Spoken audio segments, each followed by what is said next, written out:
जय शिवराय मित्रांनो, आम्ही आरोग्य दूध डेअरीतर्फे आपल्याला एक परिपूर्ण नियोजित असा एक प्लॅनिंग तयार करून देत आहोत। ह्या मागचं आमचं उद्दिष्ट एवढंच आहे की प्रत्येक शेतकऱ्याच्या घरातल्या मुलांनी उद्योजक व्हावं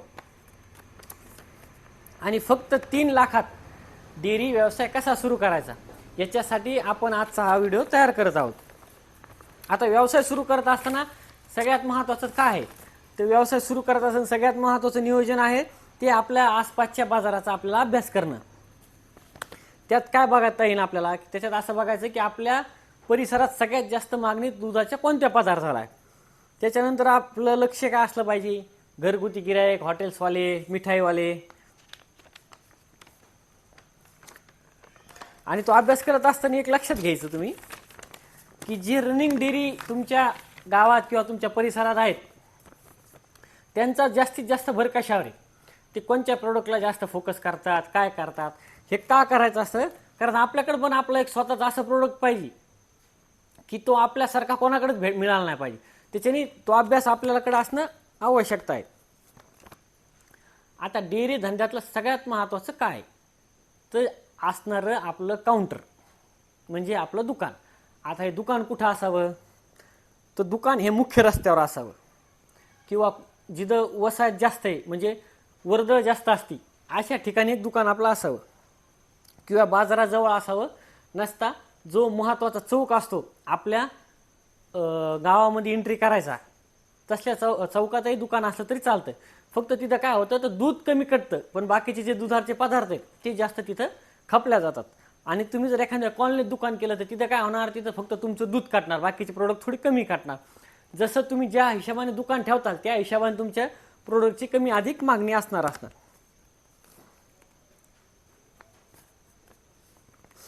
याच्यासाठी आपल्याला एक 150, 200 किंवा 300 स्क्वेअर फीटचं जागा असणं आवश्यक आहे, जेणे की आपला सेटअप व्यवस्थितरित्या चालवू शकतो।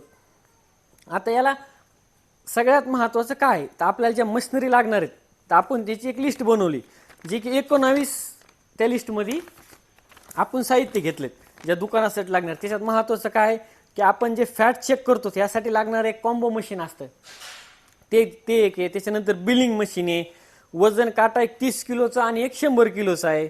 त्याच्यानंतर एक प्लास्टिकची कॅन आहेत 40 लिटरच्या, त्या 4 आहेत, स्टीलच्या कॅन आहेत त्या 2 ठेवलेल्या आहेत आपण।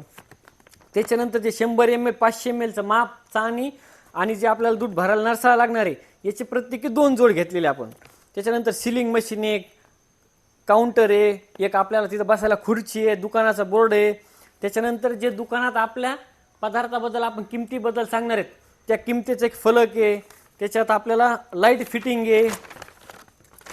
त्याच्यानंतर डीप फ्रीज आहे, 2 डीप फ्रीज आहेत। त्याच्यानंतर व्हीजी कूलर एक आहे, व्हीजी कूलर म्हणजे जे उभं फ्रीज असतं आपलं काचाचं, जे की प्लसचे प्रोडक्ट आपण त्यात ठेवतो त्याला व्हीजी कूलर, ते एक कूलर आहे। त्याच्यानंतर माल ठेवण्यासाठी आपण रॅक किंवा आरमाली म्हणता येईल अशा 2 ते 3 आरमाल्या आपण आपल्या दुकानात ठेवू शकतो। तर आरमाल्या कशामुळे ठेवायच्या, तर आरमाल्या हे आपल्याला आपल्या डेअरीसोबतच जे बेकरी आयटम आहेत खारी ब्रेड हे ठेवण्यासाठी आपण त्या तिथं ठेवणार आहोत। त्याच्यानंतर आपण एक खवा मशीन आहे त्यात इन्क्लुडिंग 100 लिटरची खवा मशीन आहे, क्रीम सेपरेटर आहे, पनीरचा एक साचा आहे, आणि जी लस्सी बनवणार आहेत आपण तर लस्सी बनवण्यासाठी जी मशीन असते हलवायला रवी ती पण ह्यात घेतली आहे। हा सगळं कोटेशन आपल्याला 3 लाखाच्या आतमध्ये पूर्ण बसून जातं। याच्यात काय काय बनवणार आणि तुम्ही तुमच्या दुकानावर काय काय विकू शकतात त्याच्यात खालचे पदार्थ आहेत, दूध आहे, दही आहे, पनीर आहे, ताक आहे, लस्सी, लोणी, तूप, बासुंदी, पेढा, श्रीखंड, आम्रखंड, त्याच्यानंतर आईस्क्रीम, ह्या सगळ्या गोष्टी आपण केलेल्या आहेत। आता याच्यात आपण फ्रीज किती घेतले, डीप फ्रीज 2 घेतलेत, एक कशासाठी ते एक आपलं जे रेग्युलर दूध आहे दूध ठेवण्यासाठी, आणि एक फ्रीज आपण मुद्दाम आईस्क्रीम ठेवण्यासाठी घेतलेले आहे। आता व्हीजी कूलर जे आहे उभं काचच फ्रीज, याच्यात आपण काय ठेवणार, याच्यात आपण दही, लस्सी, जे की प्रोडक्ट आपण मायनसमध्ये नाही ठेवू शकत ते प्रोडक्ट याच्यात ठेवायचे आहेत आपल्याला। त्याच्यानंतर दुकान टाकल्यावर आपल्याला ज्या परवानग्या लागणार आहेत लिगली ती FSSAI ची परवानगी आणि शॉपॅक लायसन ह्या 2 परवानग्या लागणार आहेत। आता मनुष्यबळ म्हणजे आपल्याला दुकानावर एक कामगार, जर कामगार ठेवला तर तुमच्या म्हणजे उत्पन्नात आणखी थोडी घट होईल। त्याच्यामुळे नवीन व्यावसायिकाला मला हेच म्हणणं होईल तेवढं तुम्ही स्वतः दुकान सांभाळण्यावर लक्ष केंद्रित केलं पाहिजे. आणि मार्केटिंगसाठी तुम्ही काय करू शकता, तर मार्केटिंगसाठी सुरुवातीला तुम्ही तुमचा जो समजा एरिया आहे त्याच्यात 1-2 मोठे फ्लेक्स लावायचे आणि आपल्या व्हॉट्सअप, इंस्टाग्राम, फेसबुक हे जे सोशल मीडिया आहे याच्यावर आपल्या दुकानात होईल तेवढी तुम्ही मार्केटिंग केली पाहिजे.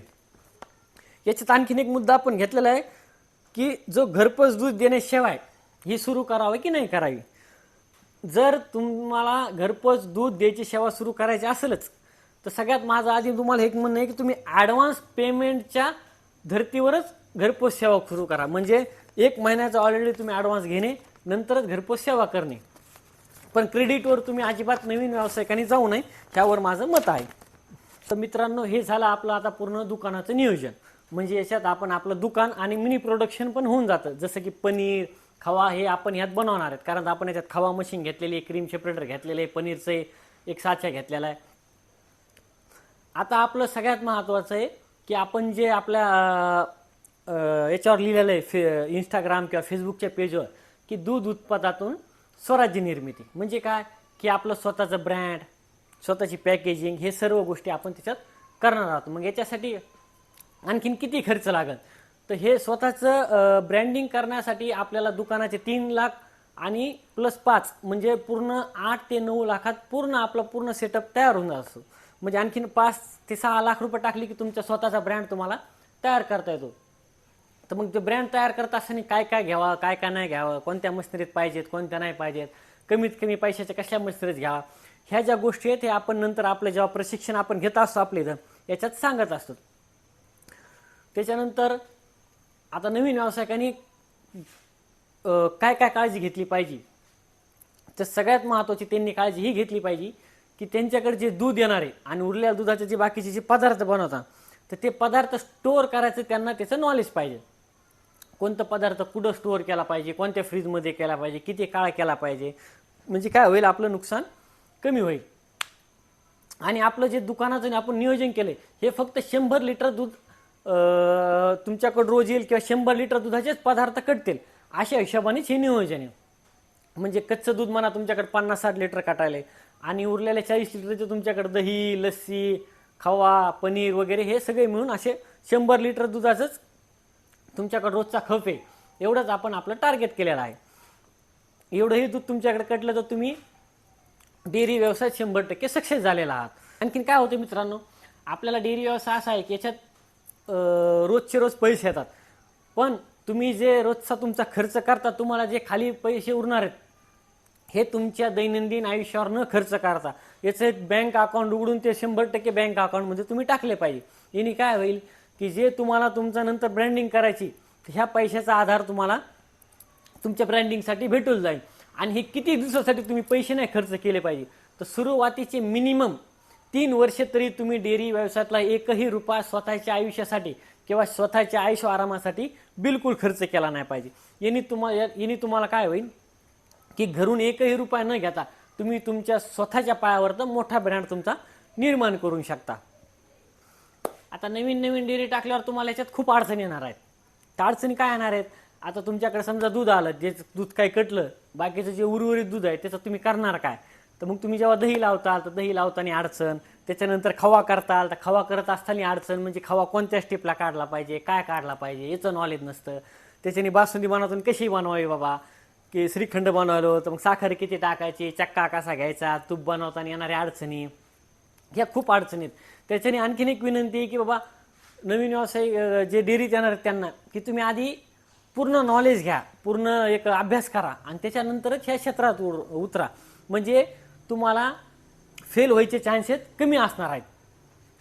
आणि तुम्हाला कसल्या प्रकारचं काही मार्गदर्शन लागत असलं, काही कन्सल्टिंग लागत असलं तर तुम्ही न बेझिझक मला बिंदास कॉल करू शकता.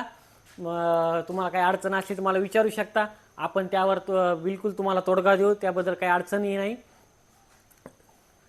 जय शिवराय, धन्यवाद.